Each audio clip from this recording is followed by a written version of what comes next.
Olá, meu nome é Luiz Felipe, eu sou psicólogo clínico e hoje nós vamos falar um pouco sobre responsabilidade afetiva, para que a gente entenda e pela sobrevivência das nossas relações. Então vamos lá. Como que a gente pode definir responsabilidade afetiva? Basicamente são 4 elementos para definir: a consideração, a empatia, o respeito e a honestidade pelo outro, com o outro, Entendendo que todas as relações são compostas por 2 pessoas, ou seja, ela é uma via de mão dupla. Então, cada uma dessas pessoas tem uma responsabilidade e compromisso com o outro. Inclusive, devemos ter respeito conosco mesmo.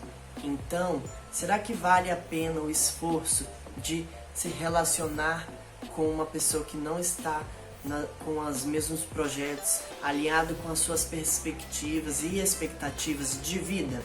Isso é algo a se pensar, não é? Bom, dito isso, é importante que a gente entenda que responsabilidade afetiva é diferente de reciprocidade amorosa. Reciprocidade amorosa é basicamente quando estamos nos referindo a uma relação onde os sujeitos buscam ou eles têm uma afinidade de gostos, uma afinidade de projetos de vida, uma afinidade de perspectivas. Quando a gente fala de responsabilidade afetiva, estamos falando de qualquer tipo de relacionamento, seja ele amoroso, profissional, familiar ou até de amizade, Entendendo que a responsabilidade afetiva fala sobre a consideração e a empatia pelo outro nessa relação que é desenvolvida entre nós. A gente não é responsável por aquilo que o outro sente, Porém, somos responsáveis por aquilo que nós falamos e da forma que agimos. Então, há modos de falar e também há o sentimento das pessoas, A gente sabe o peso que tem uma palavra. Então, a gente precisa aprender a dominar a nossa comunicação.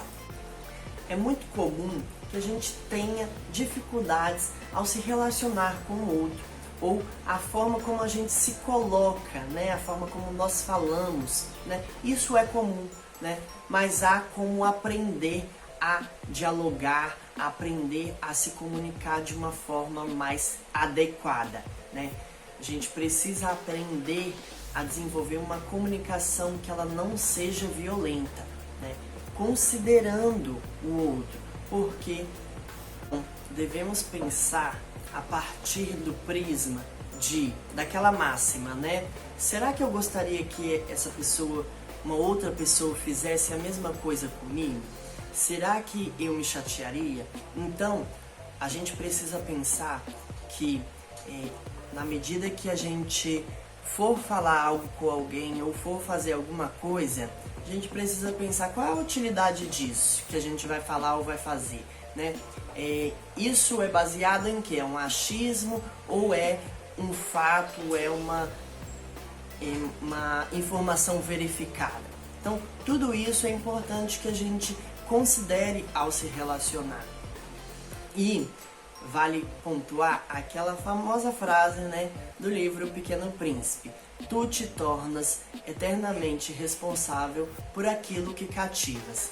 Ou seja, você é responsável pelo que você fala, pelo que você faz, E uma hora ou outra, as suas atitudes, as suas falas, isso volta para você. Então, vamos pensar no amanhã nesse sentido e vamos pensar no outro, mas também em nós, Entendendo que isso volta pra gente em algum momento e isso faz parte do nosso crescimento enquanto ser humano.